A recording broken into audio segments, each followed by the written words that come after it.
Coucou mes frères et sœurs dans le Seigneur, comment allez-vous? J'espère que vous allez bien. En tout cas, moi aussi, je vais bien par la grâce du Seigneur. Aujourd'hui, je vais parler à mon frère, je vais parler à ma sœur. Je vais parler à quelqu'un, au cœur de quelqu'un ce soir. Parce que le Seigneur, il est merveilleux.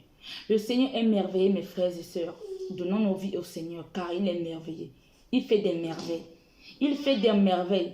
Sauf que quand nous ne sommes pas dans le Seigneur, nous ne pouvons pas nous rendre compte. Le Seigneur connaît tes soucis, mon frère, ma soeur. Le Seigneur connaît tes faiblesses. Le Seigneur connaît les choses auxquelles tu es lié. Le Seigneur connaît ta peine, ta souffrance. Le Seigneur connaît toutes les épreuves que tu parcours. Le Seigneur connaît les pièges que l'ennemi te tend. Le Seigneur connaît les personnes qui sont assises sur ta vie pour déstabiliser ta vie, pour détruire ta vie, pour emprisonner ta vie, pour condamner ta vie. Le Seigneur du haut du ciel voit tout cela. Il voit, mais il te demande de ne rien craindre, de ne pas avoir peur, car il est près de toi. Il n'attend que toi, que tu viennes à lui, que tu l'invoques, que tu l'appelles, que tu le pries, que tu jeûnes pour lui, que tu te humilies pour lui. Mon frère, ma soeur, rien n'est acquis dans la vie. Toute chose que tu veux, il faut batailler pour avoir cela. Il faut souffrir pour avoir cela. Même le Fils de Dieu, Jésus-Christ, qui est mort pour nos péchés, avant d'être couronné roi, il est venu sur cette terre comme un esprit. Il est entré dans le ventre de la Vierge. Il est né comme un homme. Il a fait, à 30 ans, il a fait sa mission. Voilà, il a donné sa vie. Il a jeûné 40 jours. Il a été persécuté. Il a été tenté. Ses amis l'ont renié. D'autres l'ont accusé. On a craché sur lui. Et on lui a frappé. Et pour couronner, on lui a crucifié. Donc le Seigneur a fait toutes ces choses pour nous montrer l'exemple. Que si on a fait ça à moi, et vous, qu'en sera-t-il? On a fait ça aux apôtres du Seigneur, ceux qui sont restés après le Seigneur, ceux qui ont eu le Saint-Esprit, de continuer l'œuvre du Seigneur. Même les apôtres, chacun a été crucifié, chacun a été traité durement. Dans cette vie à laquelle nous sommes, mon frère, ma soeur, si tu ne batailles pas, tu n'as rien. L'ennemi va venir t'écraser, il va venir t'anéantir, ou alors il va te choisir, il va te criver de bras, et tu seras son disciple à lui. Tu seras à son service. Ou si tu n'es pas à son service, tu n'as pas besoin de toi, il va te traumatiser, il va t'exécuter, il va te déranger, il va te détruire jusqu'à tu vas aller te susciter toi-même. Ou alors tu vas te désespérer comme ça. Il faut donnons nos vies au Seigneur. C'est très important, mon frère, ma soeur, dans le Seigneur. C'est très important. Tu ne peux pas rester comme ça là. Tu as les difficultés dans la vie, tu as les problèmes, tu ne pries pas le Seigneur. Tu dois prier le Seigneur. Le Seigneur nous a enseigné. Le Seigneur nous a enseigné comment il faut prier. Le Seigneur, il va. Notre Père qui est aux cieux, que ton nom soit sanctifié. Pour ceux-là qui ne savent pas prier, tu peux prier la parole que le Seigneur nous a. Quand ses disciples l'ont dit, Seigneur, enseigne-nous à prier. Le Seigneur a donné une prière. Mon frère, ma soeur, si tu ne sais pas prier, tu peux commencer par ça et prier. Mais il faut déjà que tu commences à lire la parole du Seigneur. Il faut que tu commences à lire la parole du Seigneur. Arrêtez de dire que, ah Seigneur, Seigneur, si c'est pour Seigneur, Seigneur, là, tout le monde peut dire Seigneur, Seigneur, Seigneur. Mais est-ce que le cœur là, sert le Seigneur? Est-ce que ton âme sert le Seigneur?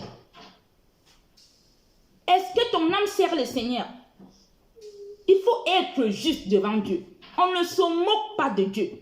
On ne se moque pas de Dieu. Voilà pourquoi nous attirons dans nos vies les malédictions. Nous attirons dans nos vies les persécutions. Nous ouvrons les portes, les brèches pour que le diable vienne entrer dans notre vie. Pour pouvoir s'aimer le trouble. Pour pouvoir nous anéantir. Parce que nous-mêmes, nous sommes la cause de notre propre malheur. Nous-mêmes, quelque part, nous sommes la cause de notre propre malheur. Tout le temps, tu dis, ah mon Dieu, ah Seigneur Jésus. Mais tu es la première personne à détester le voisin. Tu es la première personne à mal parler de quelqu'un. Tu es la première personne à jalouser de quelqu'un. Tu es la première personne à dénigrer ton frère. Tu es la première personne à faire des calomnies sur le nom de ton frère. Mais c'est toi qui es la première personne à dire, ah Seigneur, ah mon Dieu, ah mon ceci. On ne se moque pas de Dieu. On ne se moque pas de Dieu. Il y a des répercussions sur ça. Et il y a un salaire. Chacun payera ce qu'il a sémé. Tu ne peux pas s'aimer le pain.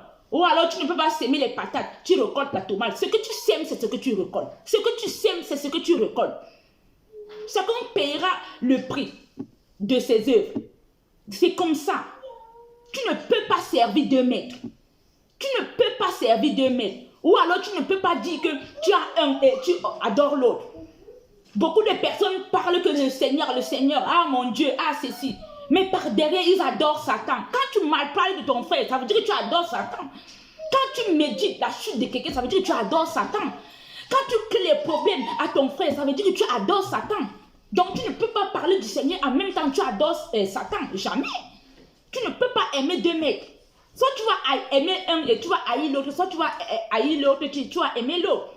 Tu dois faire ton choix, mon frère, ma soeur. Et si tu prends l'engagement de dire que c'est le Seigneur que tu vas servir, sers-le avec dignité, sers-le avec respect, sers-le avec conviction, sers-le avec honnêteté. Mon frère, ma soeur, franchement, que le Seigneur vous donne la force, le courage, que chacun d'entre vous s'examine au plus profond de lui et essaye d'être en accord avec lui-même, avec le Saint-Esprit, avec Dieu. Demain, après-demain, nous ne savons pas de quoi demain est fait. Peut-être tu peux être là maintenant, demain tu n'es plus. Nul ne sait sa destinée. Le souffle de vie là qu'on détient là, c'est rien du tout, mon frère, ma soeur, c'est rien. Là, on te voit bien, on me voit bien, mais dès que le souffle de vie là part, tu deviens poussière. Tu deviens squelette, tu deviens rien du tout. Tu deviens une nourriture pour les bestioles de la terre. Tu deviens rien du tout. Même si tu avais des voitures, même si tu étais milliardaire, même si tu étais grand. Deux mecs sur terre, tu deviens rien du tout. C'est le souffle de vie là qui nous fait qu'on se dit qu'on est des personnes. Mais nous ne sommes rien du tout. Rien du tout, nous ne sommes rien du tout, mes frères et sœurs. Donnons nos vies au Seigneur, c'est très important. Je vais vous lire dans Matthieu chapitre 6, versets 24 à 26. Qu'est-ce que ça nous dit? Nul ne peut servir deux maîtres, car ou il haïra l'un et aimera l'autre, ou il s'attachera à l'un et méprisera l'autre. Vous ne pouvez servir Dieu et Mammon.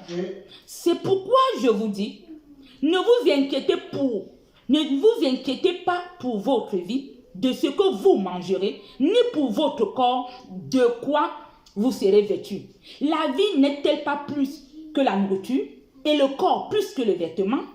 Regardez les oiseaux du ciel, ils ne sèment ni ne moissonnent, et ils n'amassent rien dans le grenier, et votre Père céleste les nourrit. Ne valez-vous pas beaucoup plus que... Vous entendez un peu la parole. Les oiseaux du ciel qui ne sèment ni ne moissonnent, Dieu les nourrit.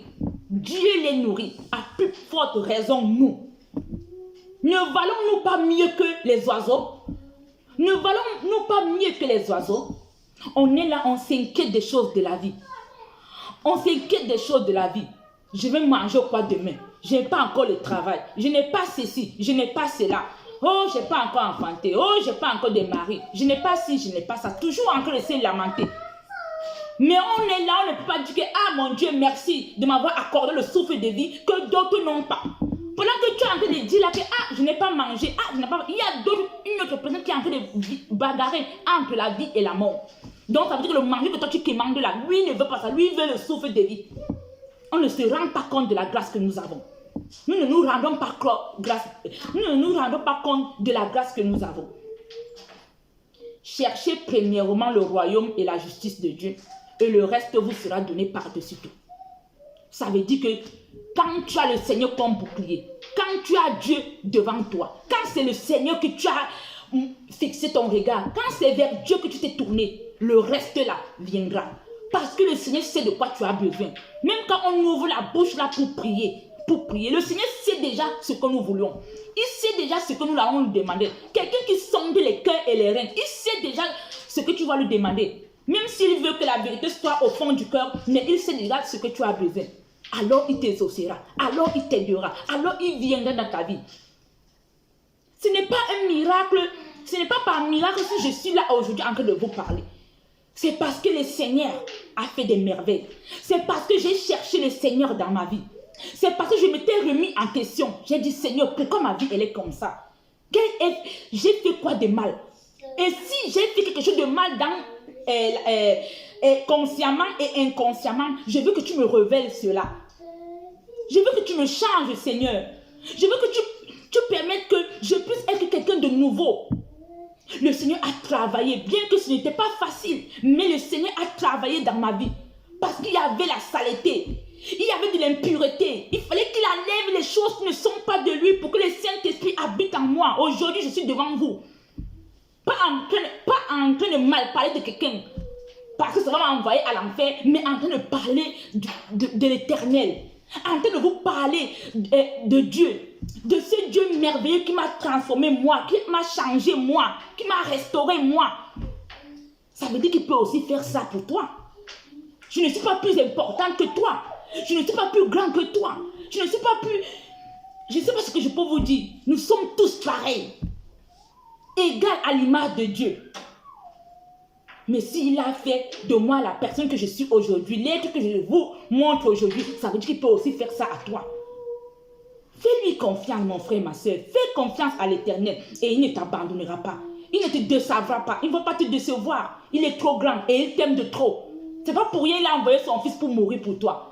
Et le diable est tellement jaloux qu'il te persécute. Tu es trop important aux yeux de l'Éternel. Ne l'oublie pas, mon frère, ma soeur. Tu es très important.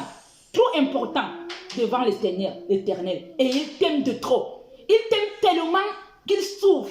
Quand il souffre parce qu'il s'est dit que tu ne te rends pas compte de la grâce que tu as. Courage, mon frère, ma soeur. Courage, ma soeur. Courage, mon frère. Ça va aller. On est ensemble. Bisous.